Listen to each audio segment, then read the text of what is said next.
Hey plebs, welcome back to the respawn point. Welcome to your 12th respawn. We know Monday is your least favorite day, so we're here to help you get back into the game or week. Respawn Mondays is a show all about some of our favorite games, including PUBG, Battlefront, Overwatch, and Ark. With a changing list as we continue to pick up and drop different games, we're just your average gamers trying to get through the work week with some sweet relaxation playing time. So before you respawn back into the week, take a breather and let's catch you up. So today we'll be covering a bunch of different topics.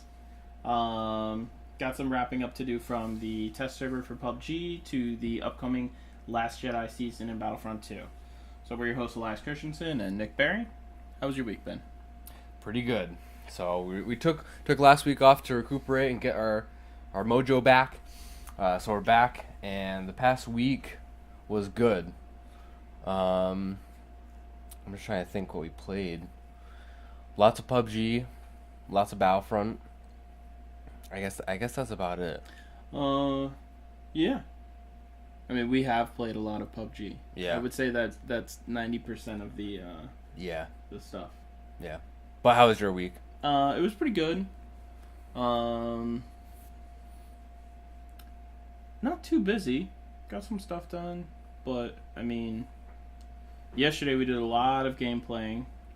I think I played video games for like 13 hours yesterday or something. Dang. Like that. Yeah, it was a bit of a day off. And before that, in the past week, we're not necessarily into what we've been playing, but a little. I got to play on a Retro Pie, so we played some retro video games last Sunday. So been some good Sundays right in a row for video gaming. Awesome. Okay, so we can go right into what we have been playing. I know I kind of touched on that. So Battlefront 2, obviously, it's still, I think it's like 18 days now, maybe, since launch. PUBG, like always, and then I played a little bit of League with Ethan and a couple of the guys. Always good to Did we get play back. a game of League together this week? I don't think so. I've just been playing a couple ARAMs. Like every Yeah. once in a while, I played an ARAM last night, an ARAM a couple days ago. Just one every once in a while. Yeah. No, it was good. We did we win? I think we might have lost. No, we crushed it. We won. Sorry. Do you remember who you played? Karma. Karma? Yeah. So, well, my thing is, like, I was playing Talia for, like, a long time, and I got, level 7. I remember you, yeah. And then I was like, alright, time to move on, maybe. Mm-hmm. And I usually play mid, so I switched to Karma for a little bit. I don't know. I've always liked Karma. So she's definitely, like, has a higher skill ceiling, I think, because of the way you can use her ult and everything. Okay. And sometimes I'm, like, really bad still. I don't play a lot. You know what's been good for me playing just ARAMs in League is I'm playing characters that I own that I've never played before. Yeah. Like, last night was my first game on Rise, or at least on the new Rise. I know I've played Rise before, but he's been reworked so many times. I feel like that. It's just fun to learn. You know? Yep. Another thing exciting about PUBG, I think I talked about my second win on the show. I think you might have. Yeah. If we didn't, here it goes. I was playing with Jake, and normal map, and we both had SKSs with 8 times, and we both crushed it. Nice. I broke my record for the most kills. I got 8 kills. But the thing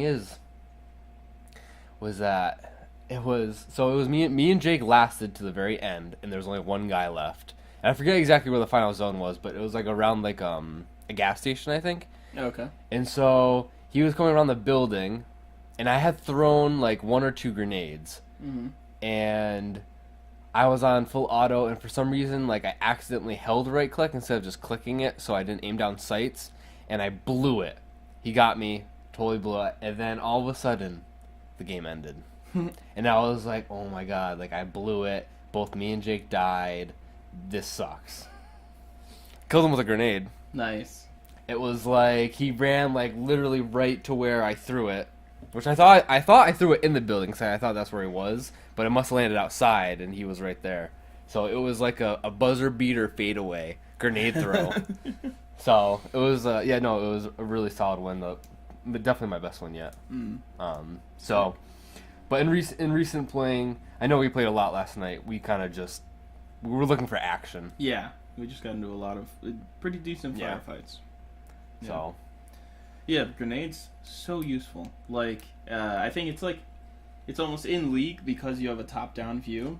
Just because we were talking about League, you actually will, even without actively thinking about it, you think about zoning.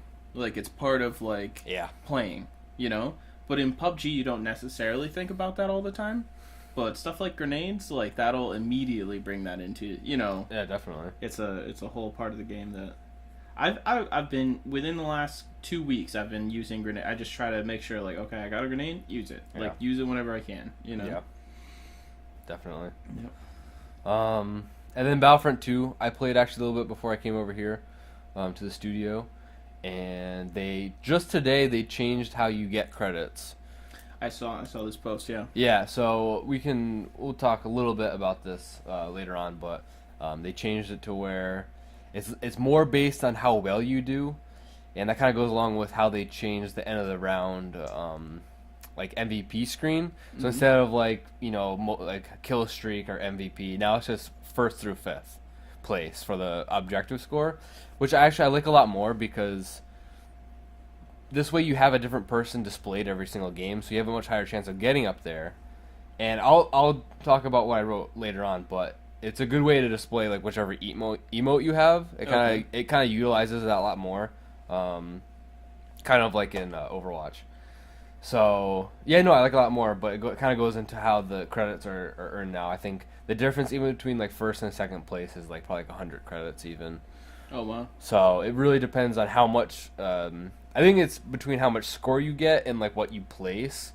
There's still no breakdown, so hopefully they'll add that later. But at least I think people have been saying if you get like Galactic Assault long match, you can get like 600 credits, which before the most you'd get is like 400 or so. Okay. Yeah, so, I mean that's something for sure. Yeah. And with the lowered prices, yeah. So that's 10 matches to get some of the heroes.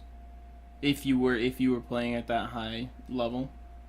Well, yeah, if you do the math. Some right. heroes are 6,000 credits. I didn't know 5,000. 5,000. Yeah, okay. the next tier is 10,000 and then 15. Yeah. So it's definitely more attainable. Yeah. Basically, it's way like you can actually sit down for like an hour and get at least like a hero crate, which are actually the best bang for your buck basically, because the trooper crates are just way too expensive, and they don't really get you what you want all the time. Like you're better off just getting a hero crate, because it's basically half the price, and you still have a chance of getting a trooper card. You still get crafting parts, and hey, you get hero stuff sometimes. All right, that's good to know. So yeah, you can play for like an hour and actually unlock a crate every time, which feels a lot better. Okay.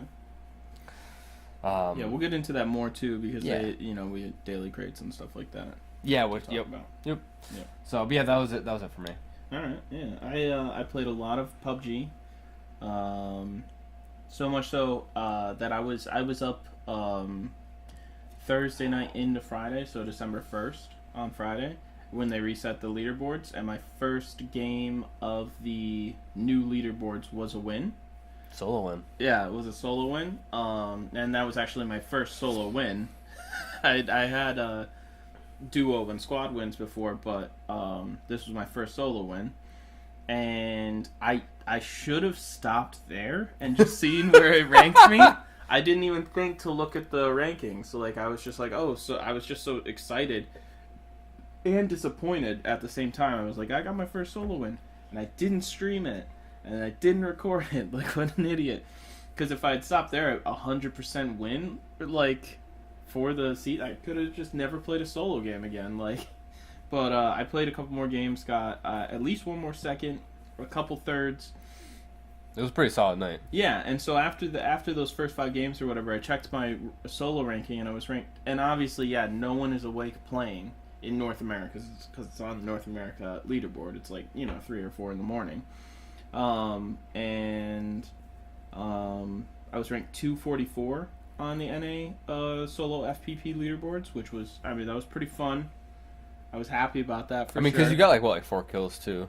Yeah, I got 4 kills in the game that I won. I got 4 kills, which is, I mean, that's not It's good. it's not high by any means, but it's okay. You know, It's not like those like win screens where it's like 1 kill. Yeah, well, I mean, I would say probably most of my games are like that, like 1 kill, well, or 2 or 3 or whatever. But there's a lot of times where I've gotten to 2nd or 3rd place with no kills.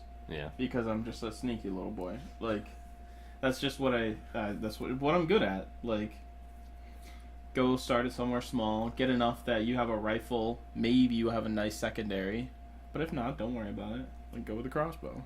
You go with a crossbow because it just works with my playstyle. You're sneaky still. Dude, crossbows are so hard, man. Yeah. Well, even you saw me get a kill last night with a crossbow.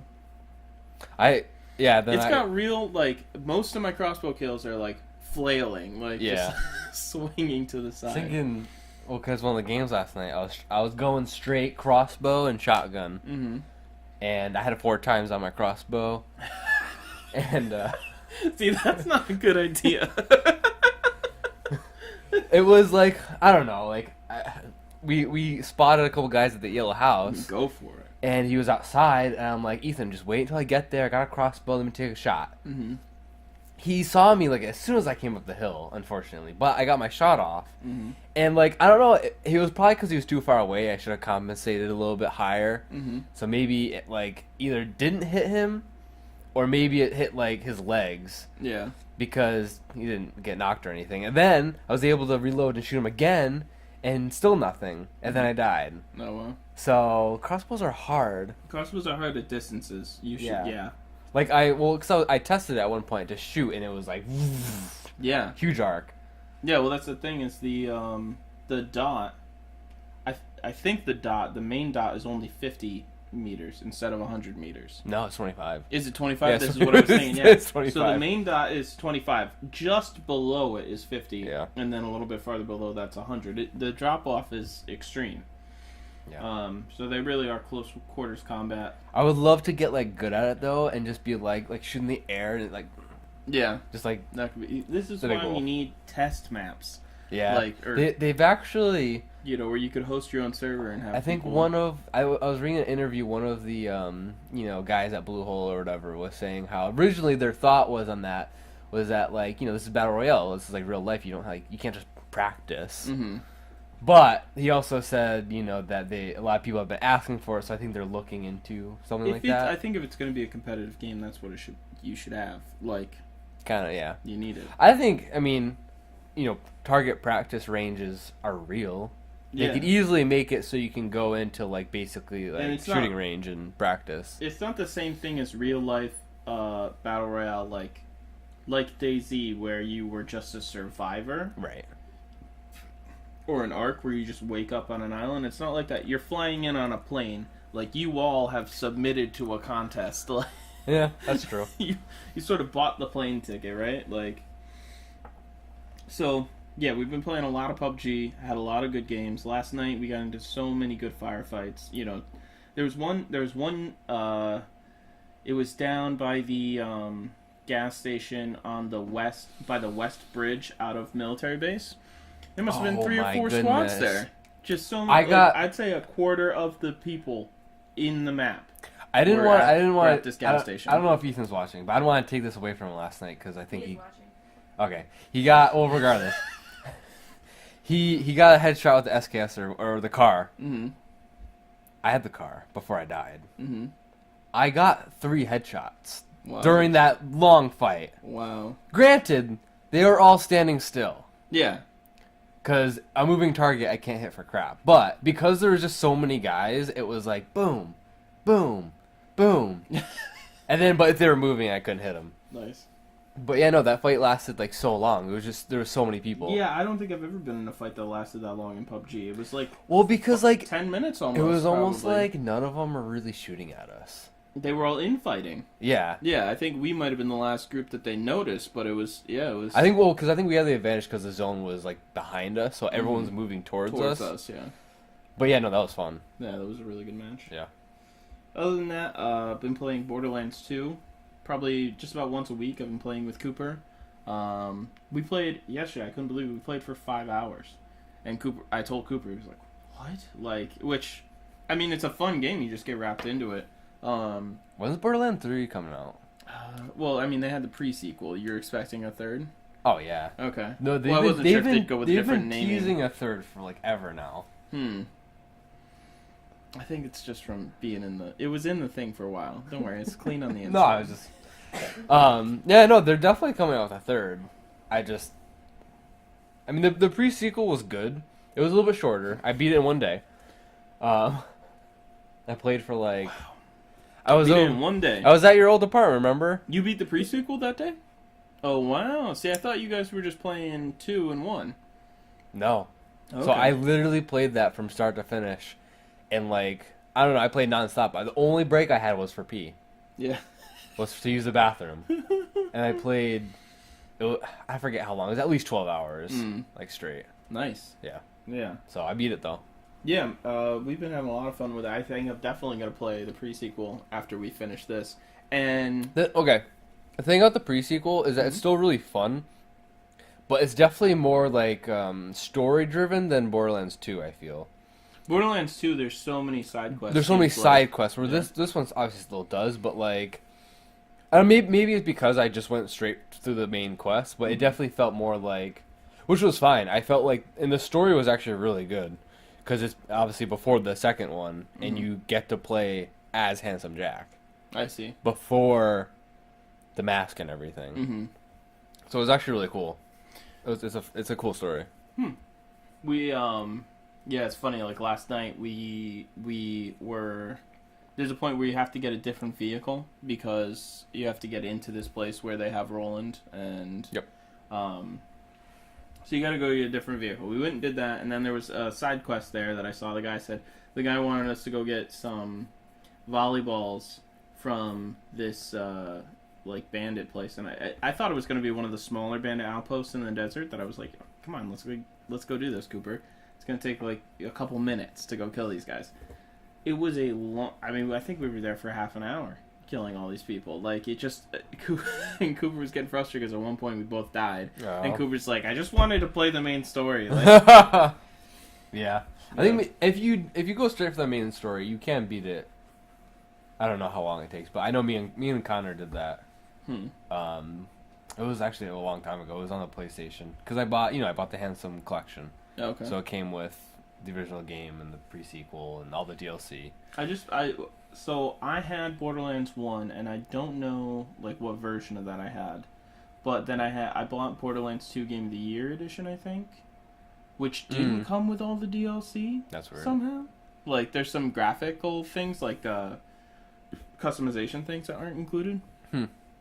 But I mean it's been really fun. Yeah. Yeah.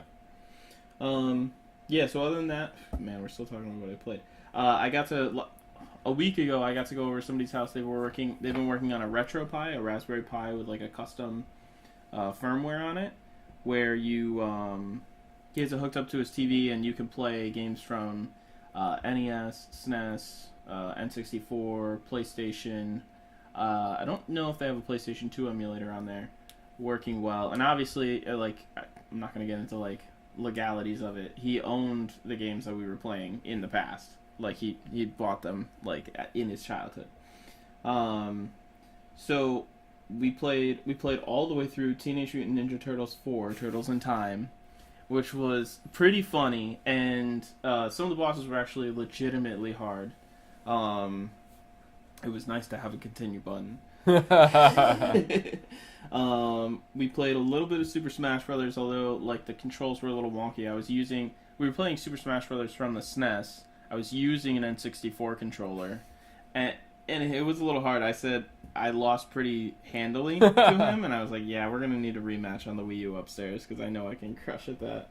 And then we played through Twisted Metal 2 as well. Of course, I had some cheats on for that because I never played it. And the directional pad controls were so unforgiving. Like, you get going fast, and then if you just like tap the D-pad, your character does like practically does like a 180. Like, it's so aggressive. Of course, he'd played through and beaten the game with every character before, so he was just tearing it up. I needed infinite lives, and I still almost cost us the game because I was dying all the That was a hard game, but it was pretty fun.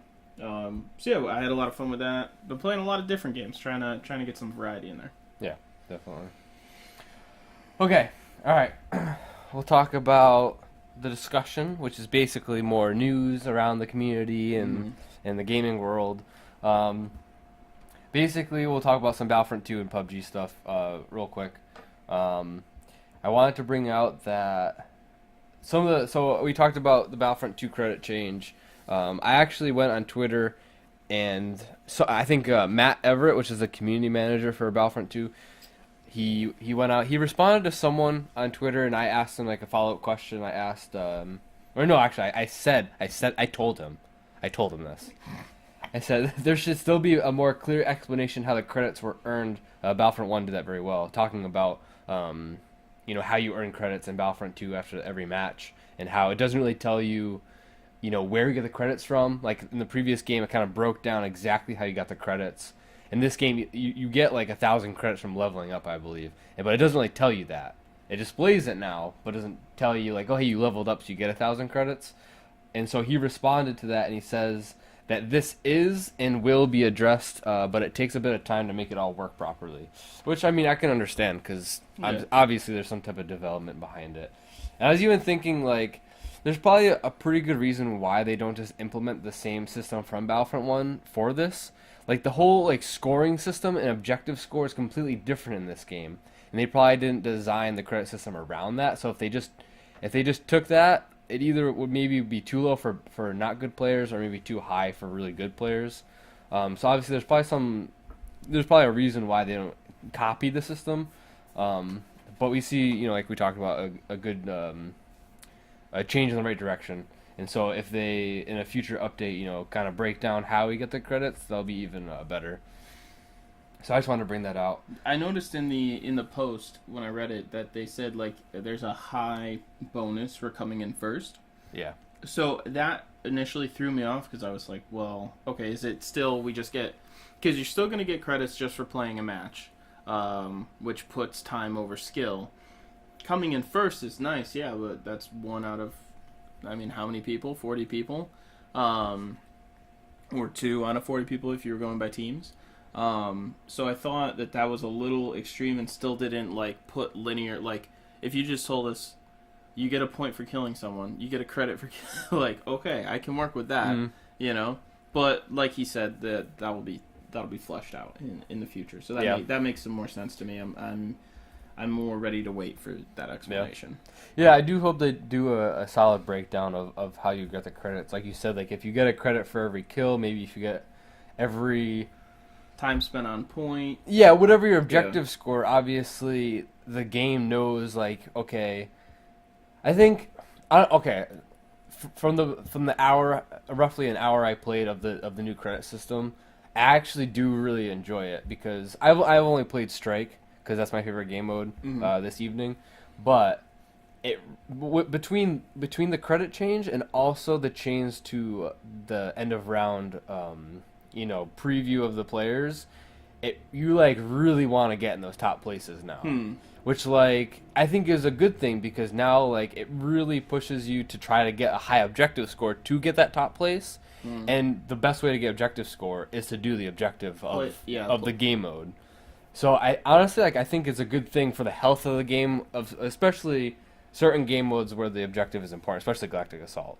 So I know I think it's a really good thing. I noticed that I was getting mad when all of a sudden I dropped from like second or third or whatever. I was like, oh man, I gotta get back in there. I gotta do stuff to get my score back up.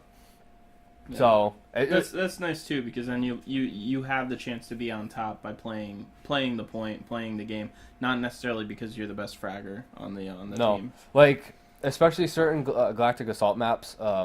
Certain ones you have to actually stand at the console and like hold it. If you're that player, you get a lot of points just by holding the objective and making it go in the circle. I've heard multiple people talking about like how frustrating it can be to like just to go do that while you're getting shot in the back and you're just like counting on people to protect you. Yeah. But it is what it takes, and I think it does make it a high risk reward play mode for some of those, like where you need to sit and hold G. I think I think the biggest problem with this game is that it doesn't have a clear identity of what it wants to be. Like Battlefront 1 I think was really clear that okay, this is Star Wars. Mm-hmm. This is very casual, this is very easy to pick up. Whereas this game, now they've implemented the class system and they've implemented things that make it more in depth. But at the same time it doesn't give you like a squad system like Battlefield has. It doesn't give you clear things that make it more competitive or however. So it's like I feel like it has like it doesn't really know its identity of okay, this is casual or this is more you know, like just strategic. Mm-hmm. You know what I mean? Well, I know EA wants to, with their other games, present this as a games as a service business model.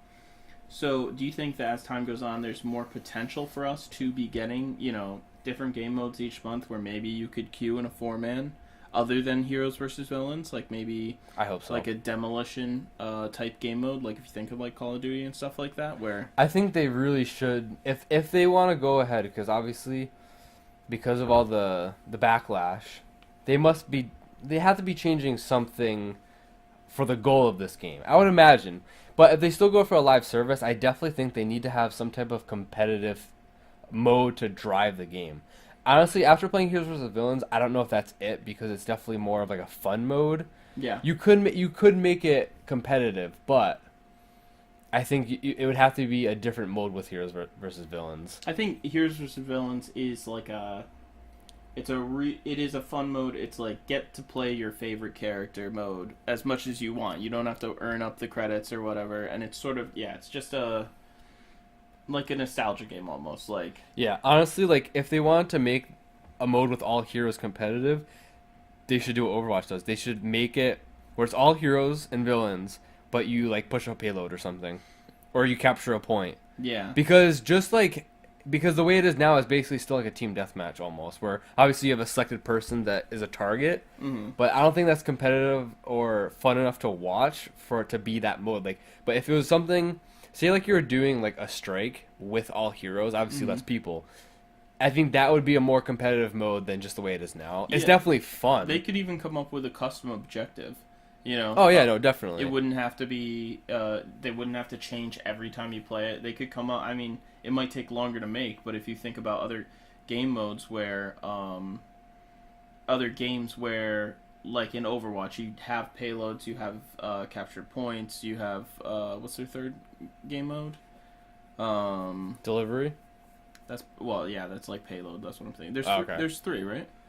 Delivery, there's- objective, and There's the one where you attack, both teams attack one point, and then there's ones where you attack a point and then you attack the next point. Is what I'm thinking. oh okay, yeah.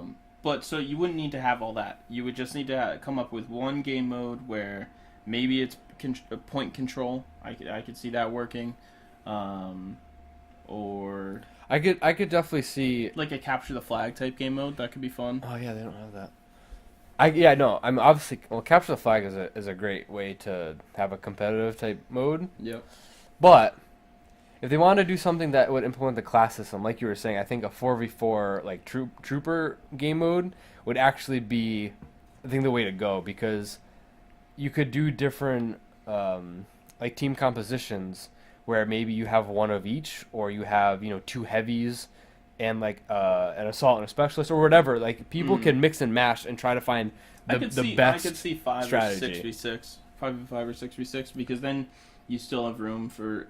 Because on a 4-man team, you're not necessarily going to have a specialist or a officer, but on a 5-person team, I think you'd always have an officer. Yeah. Yeah, I mean either way, but I Yeah. think. But so back what I was talking about with the identity of the game, like not that they should copy Battlefield's system, but sometimes when I'm playing, I do wish that it was more like Battlefield. Not that I've played that game, but I know the way the squad system works, where you have a leader, and then you have to have like each role is like super important. So like I'd almost rather have that where you have a permanent squad instead of like every time you spawn at someone different. I'd rather have. It's really tough. Like I just feel like the game doesn't have an identity in that way, where it is more in depth, but it's still casual. So it doesn't. It's kind of like it's fun, but I think it could be more. Like sometimes I do wish, like, okay, but sometimes when I'm playing by myself, like I'm like, okay, like there's like 4 heavies that spawn together, and I'm like, whoa, like we're pretty tanky right now. We all got shields. Yeah. So obviously you can't talk to these random people, but like I've like followed them, and like sometimes you have one guy run off. But if you ever try to actually follow your squad, it can be really fun.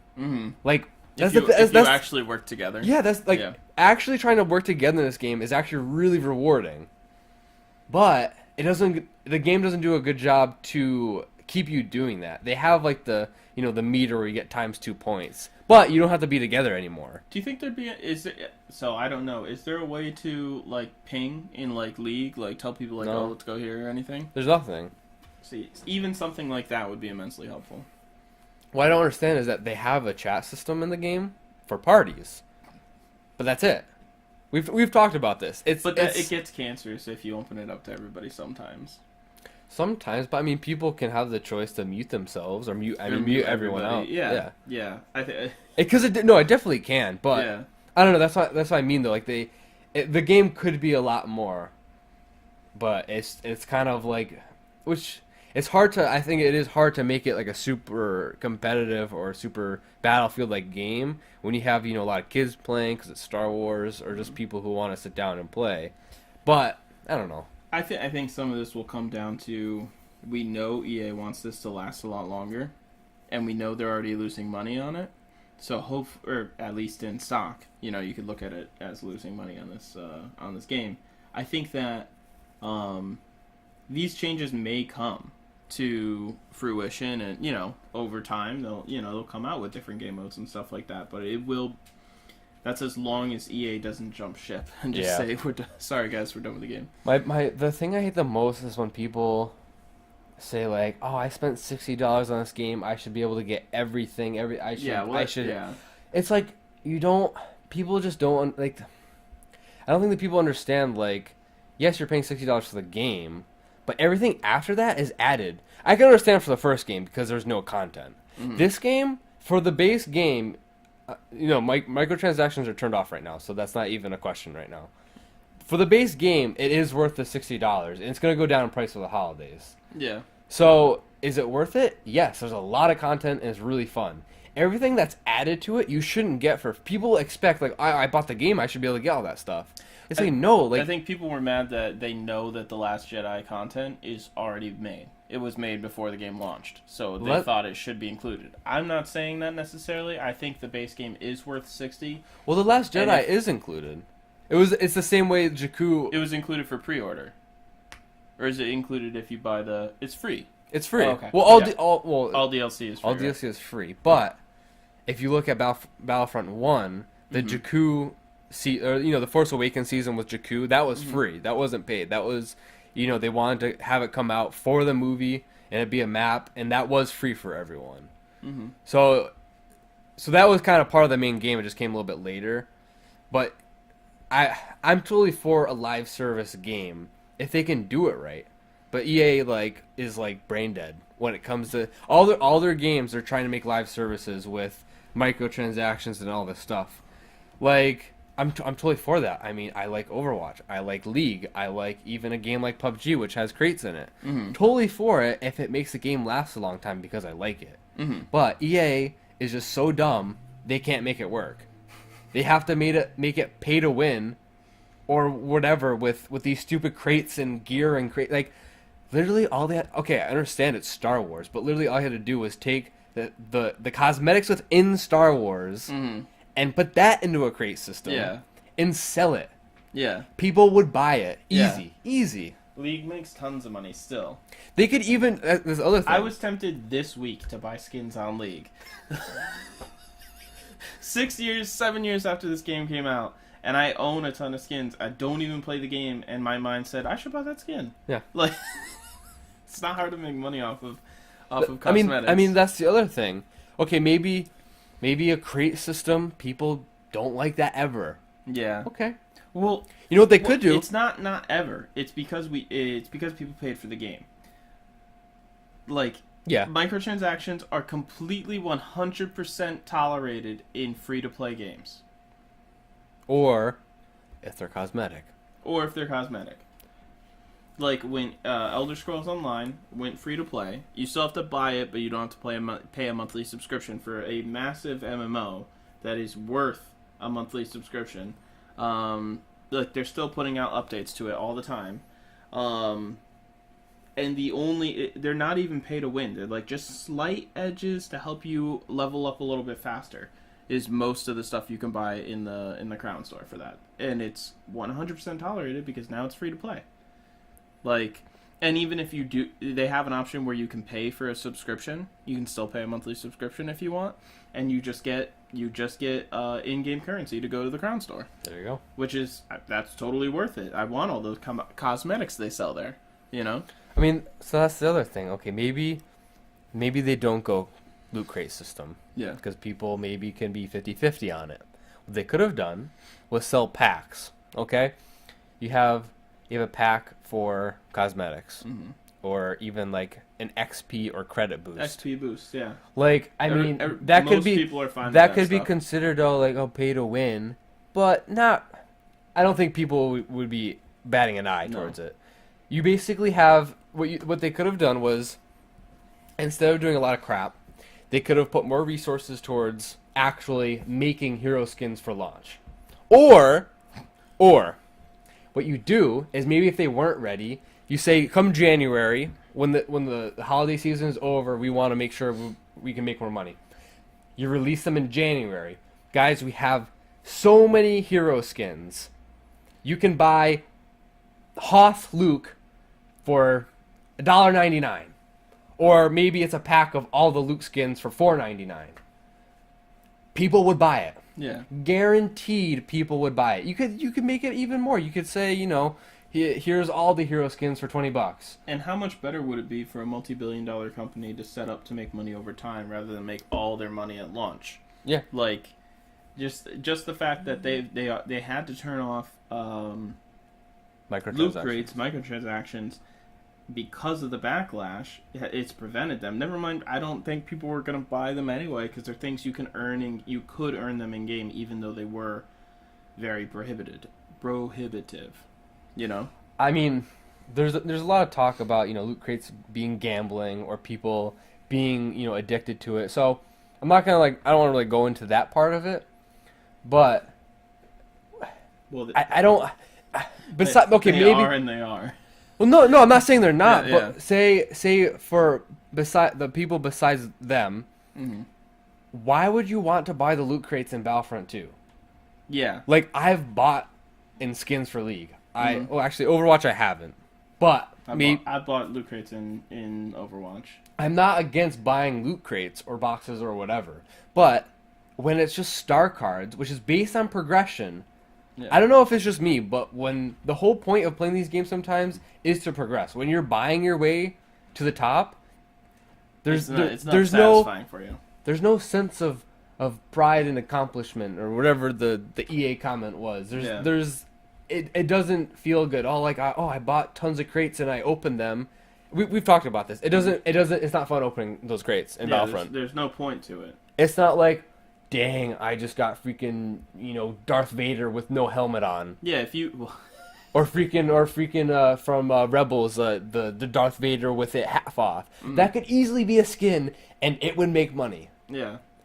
So, I think I sell that skin rather... Well, even if they wanted to do loot crates for skins... They could do it. They could do it because Overwatch does it, and CSGO does it. And I've paid for both of those types of crates, and yeah, there is a bit of a gambling factor to it, but I've also made money off of CS:GO crates, so I mean, yeah, maybe that should be regulated eventually, but people will buy it, and no one's gonna get mad at you for releasing a bad game. It doesn't make your game bad; it's just a completely separate service that you have. So I said, I think I texted Taylor this. Mm-hmm. This is what I said. Along the lines, I said that EA, I don't like EA. A lot of people don't like EA. They have a lot of money, whatever. But when it comes to Star Wars, it's almost like they got themselves into something that they just completely don't understand. Like, EA doesn't understand Star Wars fans. They don't understand what they like. Like, if they did, no, I'm serious. If they did, they would know, like, okay, all you have to do is make these skins or these emotes. Like, Star Wars fans, like, they have a certain sense of humor or whatever about the universe that they love and are passionate about. All they had to do was cater to that, and it would make them more money. Like, okay, I'll read what I wrote on Reddit. This is just an example of something they could have done. Now, emotes and poses are cool now because of the way they changed it. Like, if they made some cool poses, those would sell. What they could have done with emotes and poses is give them a tier rank like they gave star cards. You have certain emotes which are the purple tier, the epic. I wrote down Tusken Raider because that one's hilarious and everyone loves it. Epic tier, it's hard to get. People want to buy crates to find that Tusken Raider emote. Okay? They could have thrown other things in there, like XP and credit boosts. That could be fun. It doesn't have to be like over the top, like, oh, you get like 50. No, it's an XP boost maybe for a couple matches or something like that. And then obviously they could have thrown in the hero skins or the class skins for different heads and stuff like that. You have so many different alien species that they have in the Star Wars universe. They could have added this in the loot crate system again with a tier rank. You have stinking, the normal heads. You have, Bob with a different face. Okay, that's a common head. Oh, cool. Maybe I like Bob's face, but that's not what I'm after. Then you get stinking like a Rodian or a Zebrak, or a Weequay, or all these other things are the epic tier that people are gonna spend money on loot crates for. And that's not even talking about the hero skins that literally everyone wants.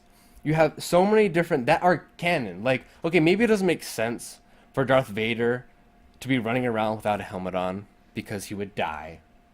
But do we really care when we see Rey and Darth Maul fighting on the same battlefield? Do we care that Darth Vader's helmet is off? No. People would think that's awesome and they would pay for it. And also there are canon examples of him running around without some of his suit on, and he's just powering through. Or like that example in Rebels, like you brought out, like when his helmet gets smashed off. I would so pay for that skin.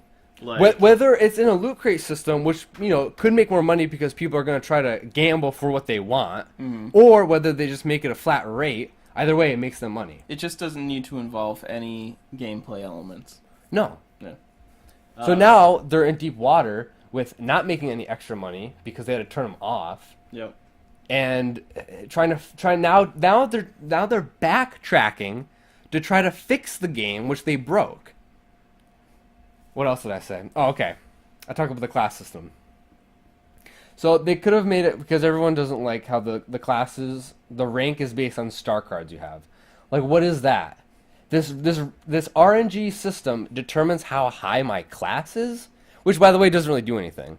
After rank 10, it unlocks more having slots, extra slots. Yeah. And then I think once you hit like level 20 or 25, you can craft the level 4s. So that's like the purpose. But I said that they could have a prestige system, not indefinite. I really like this idea. So you could have each class level up to say 50 or 100, same amount of time, but whatever level you want. I know EA likes level 50 or DICE. Okay, so you prestige, and then so once you hit rank 50 on that class, you prestige and you reset to 0. But like it does now, once you hit a certain number, it turns green or blue, and then purple. So your first prestige turns to green, and then you prestige again, it turns blue. Then the last prestige, it turns purple, and then you max out at 50.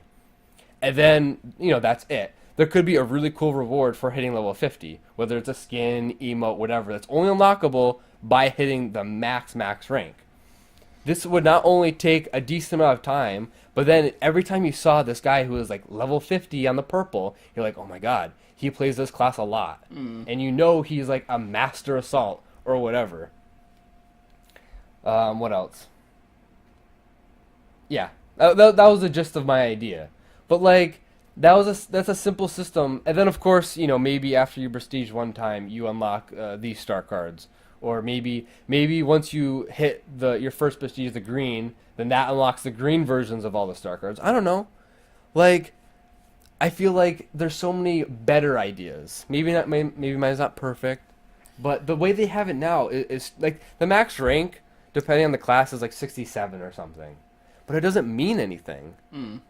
I think that your idea wouldn't make any money, and that might have been. It doesn't have to make money because it doesn't have to, because the loot crates are in, or like the cosmetics are in loot crates, and that makes money. Yeah. The progression system is not what makes money. Yeah, but EA wanted to make money immediately off launch. Immediately at launch, they wanted people buying loot crates. Is what it seems like. And now they're turned off. Because they were planning on releasing cosmetics later. AKA, thanks for the follow. Yeah, they probably don't care about the Star Wars as a franchise. Okay. So I don't know. I just, we'll see what they go. They said they're fixing it and all this stuff. Mm-hmm. We've talked about this a lot. We always go back to it. Mm-hmm. But no, I'm hoping there's more hero skins that they've said are in the works, just because they're cool. Like people care about cosmetics. They care about we know customization is coming for our normal troopers. I just think if they wanted to make money off of a system, it should have been cosmetic, like all the other games. But EA is weird. So, I don't know. Whatever. Okay, The Last Jedi season for Battlefront 2 is coming tomorrow. It's starting. So week 1, we have it beginning, which is tomorrow. And you're going to be able to choose a side of the First Order or the Resistance. And then you're going to have a weekend challenge. And then a game mode that's highlighted on each Sunday. Week 2, on the 13th, which is the week when Star Wars comes out, Heroes Finn and Phasma come out, along with the planet Crate, the Starfighter Assault Map Dakar, and a new hero ship, which is, I think it's a new character from the movie, Tally's RZ-A2 A-Wing. That's cool. Oh, that's cool. There's a new mission for single player. There's new daily challenges, weekly faction challenges, weekend challenges, and then the game mode is Galactic Assault on Sunday. And then it goes on for week 3 and 4. And then I believe something along the lines of, for the community, whoever wins the most faction challenges will be granted a special crate for whatever side, so Finn or Phasma. What we don't know, and I hope, is that whatever faction you choose, you get that hero right away. Like, you'd still have to unlock with credits the other hero, but it'd be cool if, like, okay, I picked the Resistance, so I get Finn right away. Plus, it would go along with the crate. Could be cool. It could be cool. I don't know if it'll happen. Yeah, I don't know either. Yeah. So that's about it. That's the first season. The second season, I don't know. We don't know, how they're gonna. We know there's gonna be a season every month, but like the second season may be dedicated to like customization. I hope they kind of can roll out content faster with, maybe another planet and 2 more heroes. But that's really back to back. I don't know. We don't know yet how they'll do that. A season every month, that sounds pretty intense. You think they'll be able to hold up to that? I think right away they could. Because it's really... for the first, 6 months. I think it's more challenging to get 2 heroes out every month rather than the map. Yeah. I feel like a map every month is more reasonable because... We knew for the last game, every pack had 4 maps, and that was every 3 months. So that's actually more maps per month than with just 1 per month. So I think they could do the map. I don't know about the heroes though, unless they were already in. Well, because we know Grievous and Obi-Wan are already in development. So I think it could. Right. I think January could be I don't know what they would call it, but some type of Obi-Wan and Grievous season. Oh, it could be they could make a pun off of Grievous's collection. Okay, so this is what I'm saying. Grievous has so many really I don't know if funny liners is what you want to call them, but oh, this would make a fine addition to my collection. Yeah. Make that an emote and sell it. You can make it an emote. I was saying it could be the collection season. So, like, they release all the customizations for different characters, and you also get Grievous and Obi-Wan. That'd be cool. Yeah. That'd be cool. So we have a guest who's been in the chat for a while, AKA. Oh, that's funny. Yes, we did know that EA lost $3 billion in the stock value. Yeah, we heard about that. Yep. That's pretty cool. What no one is saying though, obviously that's huge. But what no one is saying though is that actually their stock value is still higher than it was last year. Oh, really? Yeah. So obviously they lost $3 billion, which is a lot, but it's still overall higher than it was last year. Well, I just heard EA Sports just put out a game. I forget which one it is. I heard about it. It was like a little clip I heard or something. And it was riddled with microtransactions. It was worse than Star Wars, is what I heard. All the EA games are going like this now. Yeah. They had Need for Speed this is the thing, because it's Star Wars, this is why it's such a big thing. Yeah. But all their games are like this. They have the new wrestling game or boxing game. This is Loot crates. This might be what like MMA. Need for Speed, that's why it got such a low rating. Loot crates. So But the sad thing is that maybe they're making their money back on it, even with all the bad press. Like, it's EA, I'm sure they're making money. That's what they're making money off the game sales because people buy the game because they love the franchise that they're ruining. And then if they get one or two whales hooked and they spend $10,000, $100,000, they make back some money. Oh yeah.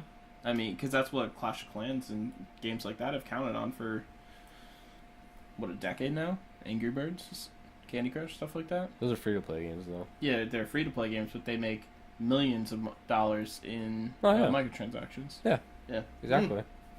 Yeah, so, I want to move on. Yeah, yeah. But EA is awful. Okay, let's move on. Alright. So, PUBG, real quick. Because we're running out of time already. Yeah. PUBG hit 2.95 million players this past Saturday on the 2nd. Yep, December 2nd. So I was wrong. It didn't hit 3 million last month or this month yet. Well, you said by the end of the year, right?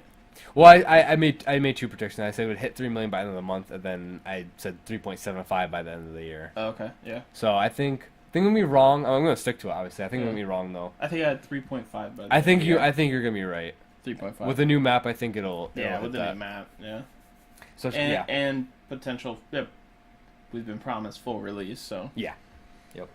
Wouldn't it be funny if people are just waiting to pay $60 instead of just buying it now? That's actually kind of true. You would think by now most people have heard of it. We're talking about peak players, so it's not the same thing. But it would be funny if like people are like, I'm gonna wait till full release. I mean, this has been. I heard people say that for Ark because it was riddled with issues and big updates that changed the gameplay that made you not want to play because you're just gonna lose everything anyway. So for that, it sort of made sense. Never mind, the development cycle was a lot longer. With PUBG, it's been less than a year in early access, which is great. That's so good for most early access games. Somebody just announced that DayZ's going to get full release next year. After 6 years. Like, it actually looked kind of good. I mean, like graphics wise. Do you want to? I can load it up. No, it's okay. But yeah, no, that's funny. So I mean, this has been a great development cycle, and I think by the end of the year, we're going to be hitting 3.5 million peak players. Yeah. Yep. So along with that, they announced that the gameplay reveal for the desert map is coming December 7th, which is this Thursday. Mm-hmm. So we'll be able to see full gameplay of the desert map, which is like really exciting. We predict, based on that next week will be the test server for their desert map. Because then the week after that is the week before Christmas. And so you would think they're really pushing to get the game out for full release that week. If testing goes good. Yeah, we think pre-Christmas weekend, they probably want it out. Yeah. So, but if something happens with testing or they need to change something, probably the week of Christmas. Yeah. Because then that's the last week before the end of the year. And that's what they said. So we're going to hold them to it. If they, I mean, it'll be, it'll be a big disappointment if they don't get it out by the end of the year. But at the same time, I'm not going to be mad because, like, I've had experiences like DayZ and Ark where I'm like, yeah, don't. These guys are doing great. The one thing that PUBG has been doing with their test cycles and development cycle is that obviously we haven't seen a lot of changes because they're all building up to the full release. But back when they had like weekly updates, they would do a test server like one day, and then the next day it would go live. So there wasn't like, they had to test it and then test it more and then wait. So this has been like a little different where there's been 3 cycles. So I could still see them having a test cycle next week and then them releasing it the following week. So it's just the way the company handles their changes and everything. Mm-hmm. So hopefully, I don't know. I guess I would be a little disappointed because everyone's really waiting for the desert map. I think I even know, like, Dr. Disrespect, Shroud, they've been holding off on the game because they're waiting for all the updates. Yeah. Like even Shroud, who loves PUBG and always streams it, has been streaming all these random other games. Like, what is Rust? What do you mean, what is Rust? Like, people really like that game. Game came out in like 2013. Yeah. It was, it came out before Ark, and then a lot of people switched over to Ark, and it's a survival MMO. I mean, all these games come from the same genre. Yeah. Ark, I had never heard of it before Shroud played it. Oh, really? Yeah. Yeah, it was a huge game. Still is. Yeah. Yeah. And I saw him playing Black Desert Online. I'm like... Yeah, he's been playing, like, everything. I mean, he plays PUBG sometimes, but, like, he would play it all day, every day, and now he's not. Yeah. So, and it's because... So, hopefully, they can deliver on their promise. I think they will. Yeah. Yeah, I think it's going well. Yeah. Did you want to get into any of this other stuff, or you just want to move on? We can move on. Yeah. The only thing is that there's a lot of weapons...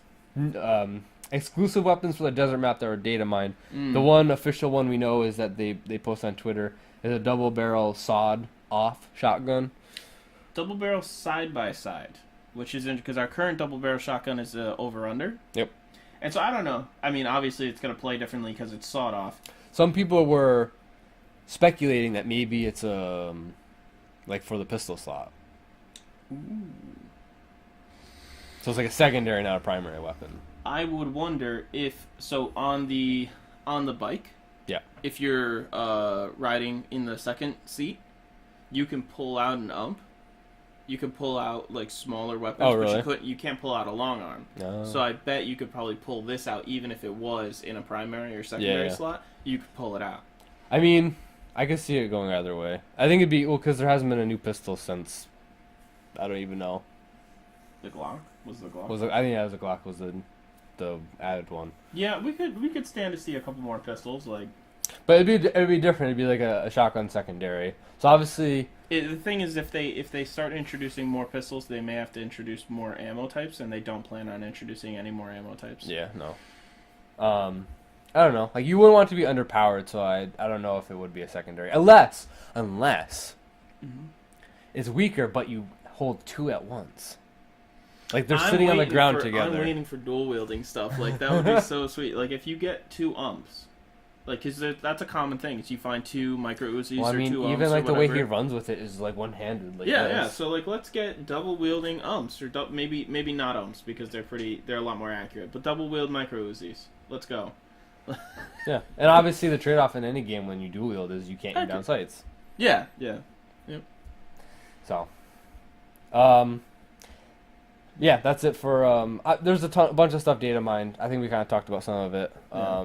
Exclusive vehicles. We know Bronco is a new UAS for the desert map. The map is. We'll see this week. Yeah. I'll just go through. I mean, this is real quick. Yeah. It's 2 things. Really. Okay. Moving on. Yep. So for Ark, we got an Aberration release date. December 12th is when it's coming out. I don't know why stuff is coming out on a Tuesday everywhere, but that's when it's coming out. That's going to be exciting. I haven't been playing Ark at all. Maybe we'll get back into it, or maybe there'll just be some more room on normal servers now. Interesting argument Cooper made to me is that they know they need more servers, but they might have just been waiting to release Aberration, and that will be the more servers. It will probably free up room and have it so that like the same amount of players are playing over more servers. But I don't know. I think they're possibly underestimating the ability for alphas to take up as much room as they can. But anyway, it'll still be interesting just to get in. We'll probably do a single player server, or like a hosted server type thing, just to explore it. And then with the new turret limit that was announced a couple weeks ago, where you can only have 100 turrets within a 33 foundation radius, but it says in a sphere, so a spherical radius. You can only have 100 turrets in that area. They're going to be releasing a heavy turret to complement the new turret limit. So it's going to be 4 times stronger, which I think we don't have hard numbers on the DPS, even though it is out to play around with. I think it said that its damage is 260. The original auto turret's damage is 77. But I don't know if it shoots faster or something. Maybe it shoots twice as fast as well. And the resources to make it are 1 auto turret, which to make that is 50 cementing paste, 70 electronics, 140 metal ingot, and 20 polymer. And then, in addition to the original auto turret, is 150 cementing paste, 200 electronics, 400 metal ingot, and 50 polymer. And again, I don't know why they're emphasizing metal. Like 400 metal seems way too high. Why not go up in the polymer cost? Like, why not shave that down to 250 metal and 100 polymer? Like, polymer's not that hard to get. I don't know. I don't like when they just always emphasize metal as the main resource. It'll be interesting. I think that with the turret limit, I don't even think this is going to help. I saw a couple of videos. 4 stegos were able to take out like 20 turrets. So if you have time to tame 20 stegos, nice leveled stegos, which, I mean, what does that take? A couple days at most? You just spend an afternoon on Irby Island. You have enough for a good assault. Never mind, there's going to be ways to game this turret limit. I was even thinking the other day that you could just drive a boat with turrets on it into their range, and then now that there's more than 100 turrets in the zone, none of their turrets are going to work, which will be ridiculous. So it seems like turrets are just for shooting people now. They're not for shooting animals, and the whole defensive scheme of Ark has been thrown off. So that was my little rant about that. Then we got some miscellaneous stuff here. The Avengers Infinity Wars trailer was revealed Wednesday, and it broke a record for the most viewed trailer in a 24-hour period with 230 million views. It's a lot. It's a lot. It was a good trailer. I watched it a couple times. So, a couple facts here. So Disney has made, for 3 consecutive years, over $5 billion in the box office. Last year was the most. They had like over 7. This year they have 5 already, but they're not expecting that. They can't break it because the Last Jedi won't make over $2 billion, and this year alone it'll go into next year, so it won't break their record. But along with that, they own Marvel, and I predict that the Infinity Wars is going to make perhaps the most money ever. Because we know it seems like every movie that comes out breaks it. Every main. Oh, because main we know Avengers Avatar has like the highest, like 2.8 billion up there worldwide. Now, Star Wars' downfall is that they don't have a big market in China, which is like a lot. That's why like Avatar, it was such a worldwide thing. That's why it made so much. Same thing with Titanic. Okay. Whereas Star Wars is placed 3rd now, but there's so much hype around that movie. Obviously, people are excited for 8, obviously. But Infinity Wars has so much hype around it. They've been building towards this for so long. I think it could easily. I think it's gonna beat 7. I think it's gonna make more money than 8. Yeah, I think so. I mean, the trailer should show some. Okay, the episode 8 trailer. It's been out for over 2 months, or actually no, 2 months tomorrow. It only has 40 million views. This one had 230 million in one day. So I think Star Wars. I think there's bigger Star Wars fans than there are Marvel fans. I mean, that may be dangerous to say. Yeah. But well, and never mind which Marvel. Are we talking Marvel Cinematic or Marvel Comics? Right. Like, that's a heated debate. But that's the other thing. There's so much with Marvel. There's so many heroes, whatever. Yeah. I think it's broader for the audience. Like, I don't know. Like, I think guys, wives, and girlfriends are more apt to see a superhero movie than Star Wars. For some reason, I think Star Wars is just like, even though you could still say they're all like fall into the fantasy genre, Star Wars is a little bit closer to classical fantasy. Yeah. Yeah. So, I mean, obviously, they're both going to crush it. Go Disney. Mm-hmm. But yeah, no, interesting, crazy trailer. Along with the miscellaneous, actually, I just picked this up. They actually have confirmed this Bronco, PUBG. Oh, cool. So there's gonna be different colors. I think the data mined one was red. This one's black on their official Twitter. Oh wow. That's pretty cool. Our guys are gonna be able to ride in the back. So that's the thing. Sick. It's a Bronco. It's a pickup truck. So you'd imagine it fits 4 people and 2 are gonna be in the back. I want the lights to work. I do too. I want there to be a night map. Yep. Like a desert night map. That's obviously not like too dark. That would be so good. It'd be so. But then because the Bronco has the big 4 spotlight whatever. Even if it's just a fun, like, don't make it a competitive map, like, but put it out there. Yeah. Like, what do you think, real quick? What do you think they're gonna when the new map comes out? Do you think it's gonna be random when you play, or do you think you're gonna be able to choose?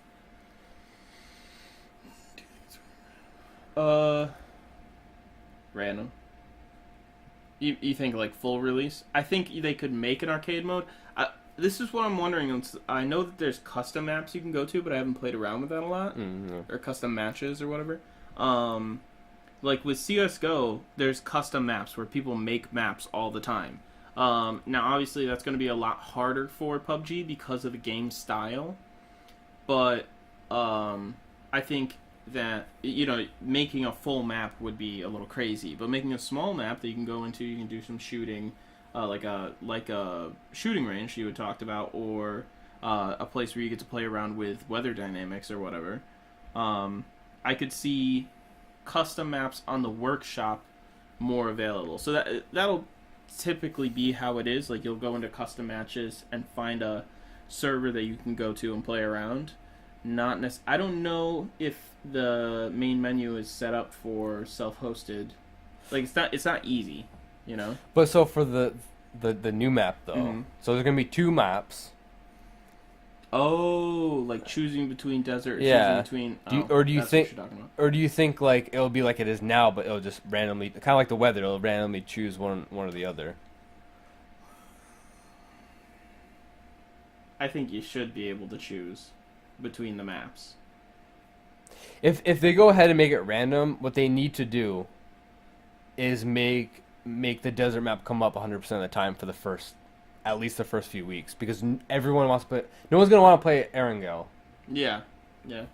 Maybe, obviously, possibility for a lot of wins on Erangel. But if you think about it though, like, no one, like, you don't want to neglect that map. But if someone's gonna play and be like, oh, the new map is out, and they're playing, and all of a sudden they get thrown into Erangel, like, everyone's gonna leave. Yeah. So they're either gonna have to make it so you choose, or it's random. Honestly, I think the best way to go is random, but you have like a 90% chance of getting the desert map. Because I don't know, like, what's the point of if you can choose? What's the point of having Erangel as a choice? Because no one's gonna pick it. Not in the first couple weeks. Right. So okay. So once the desert map is like, quote unquote old, at that point, do people really want the choice? Then this also becomes a question for tournaments and like competitive scene. Like, how often do you play it? Typically, like, see with CS:GO, there's so many maps that they have a banning process and a pick process for the different maps, which I don't think that would apply in this. So again, for competitive, I think it's best random. If there's only 2 maps, I think it's best random. Yeah. I mean, it would just be a little crazy because some teams are obviously going to be better on some maps. You know, for whatever reason, they just know it better, or they just like the. Because we know the playstyle is going to be different because the terrain in this map is a lot different. Yeah, so I think, I guess random would be the best until they have more maps. I think once you get more maps, then you're going to need a selection process. Yeah. So. Yeah, no, it'll be interesting to see how they handle that though, especially for full release in the first few weeks. Then the last thing I just wanted to Jack, bring it old school. So Jack and Dexter, the PS2 games. Jack and Dexter was already on PS4. This kind of on PlayStation Plus or just. I think it's just in the store you can buy. But so Jack 2, 3, and X Combat Racing were added to the PlayStation Store for PlayStation 4. So that's really exciting because I love those games. Dude, X Combat Racing, I spent so much time playing that game. It's actually funny because I own all of them on my PS2. Yeah. I think I still have X Combat Racing somewhere. Yeah. It was a fun game. But along with this, there's a new PS2 theme for your dashboard for PS4, which is like so good. Yeah. Like, you know, the whole, I'm not going to try to imitate it, but the whole intro, they should get like a custom thing where you can set when you turn on your PS4, it sounds like the PS2. It does. It's just way too loud, and oh, dude, it does have it though. You can, if you on YouTube, you can look up. Sweet, I'm gonna have to look it up. So I forget when it comes out. When you retweeted this, I was like, oh, I gotta buy it. Oh, I gotta buy a PS4 it. now. It looks so good. Like even all the sounds. I don't even own a PS4. I gotta get it. So. But it'll be $2.99 on the store, and for the theme. Yep. And I'm gonna buy it. Yeah. Because you go to the YouTube video. It's amazing. It is funny that I think both of ours main console as a child was PS2. Yeah. Yeah. Definitely the best. Which dates us as far being young. Because I know a lot of people that I know right. They had the SNES or. But even my childhood system was N64, but I relate more to the PS2. Yeah. Like PS2 to me it was just such a good generation. It's just I played it so much. So much. Don't have any polls and trivia this week. We're gonna get better about that. I think I was thinking about that before the show. I think that we could probably spend 10 minutes on that if we wanted to. Yeah. But. Change the name. We have our new level up section where people can send in to our email at respawn.mondays@gmail.com. You can send in either experiences, stories, or questions, video game questions, personal questions, whichever, and and we'll answer them on the show. Not too personal. Yeah. So but we'll do that. It's called Level Up, which is fitting for the show, and we'll do that here if you guys want us to. Mm-hmm. And then, that pretty much wraps up the show. Thanks for sticking with us with our news week, basically. Yeah. Another rant about Battlefront will probably be the name of the show, or the episode. I mean. Yeah, I don't even know what I named the stream. But all right, guys. Our Twitch, Twitter, and YouTube is all Respawn Mondays, so you can find us there. Our archive is on YouTube. We're pretty active on Twitter, so that's fun. And then personally, you can find me at NikkiGirl7 on Twitter or NikkiGirl for YouTube. And what about you, Elias? I'm Tolmaev on Twitch, Twitter, and YouTube. TOLMAEITH. I've been a little bit more regular about streaming. I'm going to be trying definitely on the weekends. You can find me. Yesterday I was streaming all day, which it's not going to be all day every Sunday, but a good chunk of the afternoon and evening. Sundays are going to be probably a lot of Borderlands and PUBG right now. Cool. All right, and then last thing, review us on iTunes, or give us some feedback in your review, or you can send us an email at respawn.monies@gmail.com and give us feedback, because we would appreciate feedback. Or just, what you think of us or the show, and just anything, really. Yeah. We'd appreciate it. So, but all right, I've been Nick Berry. I'm Elias Christensen. And thanks for respawning with us. We'll see you next week.